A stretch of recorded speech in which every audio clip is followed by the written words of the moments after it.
उद्या वसंत पंचमीच्या मुहूर्तावर विठ्ठल आणि रुक्मिणी मातेचा शाही विवाह सोहळा संपन्न होणार आहे। त्याची तयारी मंदिर प्रशासनाने आता पूर्ण केलेली आहे। आपल्याबरोबर जे काही गुरुजी आहेत जे विवाह सोहळा लावणार आहेत ते आता आपल्याबरोबर आहेत। गुरुजी, कशा पद्धतीने हा उद्याचा विवाह सोहळा असणार आहे? तदेव लग्नं सुदिनं तदेव ताराबलं चंद्रबलं तदेव विद्याबलं दैवबलं तदेव लक्ष्मीपते तें गृहं स्मरामि। उद्या खूप आनंदी दिवस, उद्या वसंत पंचमीचा दिवस। गेले 5 दिवस झाले विठ्ठल सभा मंडप येथे श्री अनुराधा दीदी शेटे यांच्या समुद्रवाणीतून या ठिकाणी श्री रुक्मिणी स्वयंवराची कथा या ठिकाणी संपन्न होत आहे। उद्या या कथेचा समाप्तीचा दिवस म्हणजेच आनंदोत्सवाचा दिवस।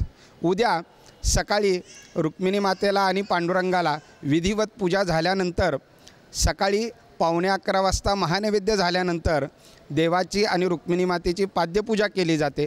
पाद्यपूजा करत असताना देवाला पांढरे वस्त्र नेसवले जातात, देवावरती गुलाल उधळला जातो आणि उद्यापासून 1 महिनाभर देवाची रंगपंचमी चालू होते।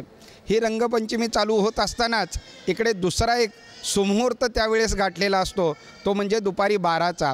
यावेळेस विठ्ठल सभा मंडप या ठिकाणी विधिवत भगवंताच्या प्रतिकात्मक मूर्तीची पंचोपचार पूजा करून या ठिकाणी शाही अक्षतेचा कार्यक्रम होतो। या ठिकाणी ब्राह्मणांद्वारे म्हणजे जे गुरुजी आलेले आहेत त्यांच्याद्वारे मंत्रोपचार करून मंगलाष्टके म्हणून या ठिकाणी भगवंताचा विवाह सोहळा प्रतिकात्मक साजरा केला जातो। त्याचप्रमाणे त्या ठिकाणी पंचोपचार पूजा, नैवेद्य आरती वगैरे हा सर्व कार्यक्रम या ठिकाणी सभामंडपात होतो। गेले 5 दिवस हे खूप उत्साहाचं वातावरण या ठिकाणी मंदिरामध्ये चालू आहे। मंदिराचे व्यवस्थापक बालाजी पुदरडा आपल्याबरोबर आहेत। साहेब, कशी उद्याची तयारी असणार आहे? येणाऱ्या वऱ्हाडींना कशा पद्धतीने तुम्ही जेवणाची व्यवस्था केली किंवा मंदिराची सजावट कशी असणार? 5 दिवसापासून मंदिर समितीने च्या सूचनेनुसार आम्ही रोषणाई असेल, फुलाची सजावट असेल, प्रसादाची व्यवस्था असेल, स्वच्छतेच्या बाबतीत सगळं असेल आणि शोभायात्रे बाबतीत याची पूर्णपणे तयारी आता जवळपास पूर्ण झालेली आहे।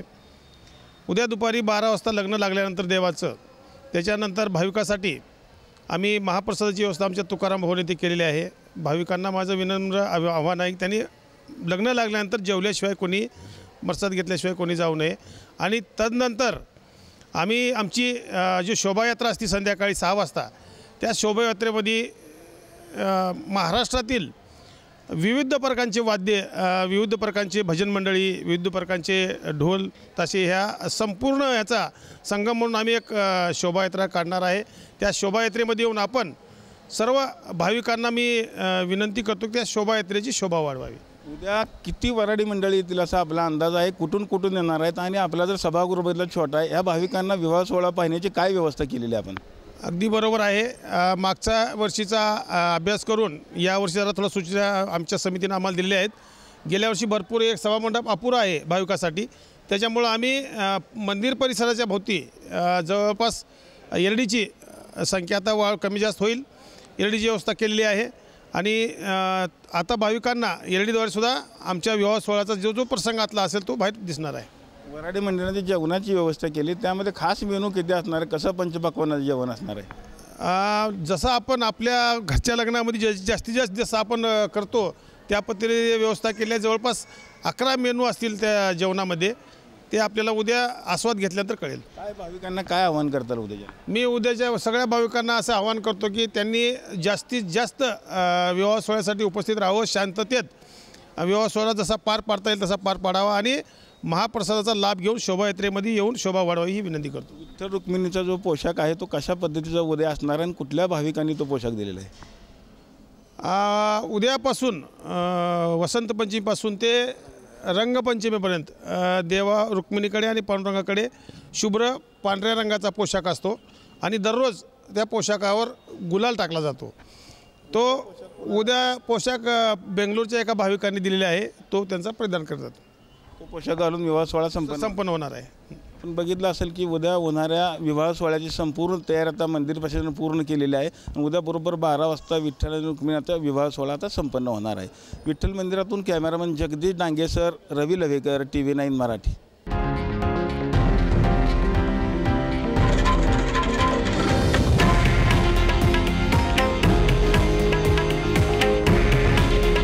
हे आहे देशातील नंबर 1 न्यूज नेटवर्क आणि आपण पाहत आहात TV9 मराठी. काळजी तुमची, हित महाराष्ट्राचं.